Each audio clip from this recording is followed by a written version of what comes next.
Из чего же строить дом, профилированного бруса или обычного? То есть на первый взгляд все просто. Профилированный брус изготавливается на заводе, он гладкий с двух сторон, привлекает своим внешним видом. Но и стоит он на порядок дороже, чем обычный брус.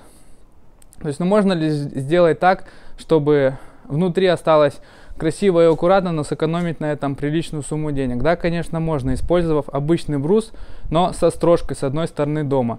В Сыктывкаре, как вы знаете, климат достаточно суровый, температура понижается зимой до минус 35-40 градусов, то есть ваш дом будет нуждаться в любом случае в утеплении, порядка 10 сантиметров. То есть, а так как утепление происходит снаружи, следовательно, вам нужно будет этот утеплитель закрыть либо сайдингом, либо какой-то другой внешней отделкой.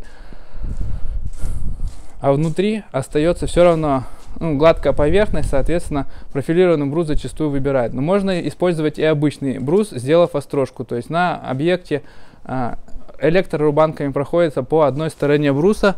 Брус получается достаточно гладкий, снимаются фаски бруса, то есть чтобы было красиво и аккуратно, внешний вид остается достаточно привлекательным, но при этом вы экономите порядка 6000 рублей за куб.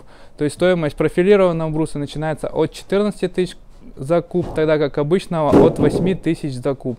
То есть на такой дом уходит порядка 50 кубов бруса, то есть можно просто умножить 6000 на вот эти 50, и вы сэкономите порядка 300 тысяч рублей просто на острожке. А внутри вы получаете такую же красоту, как и из профилированного бруса.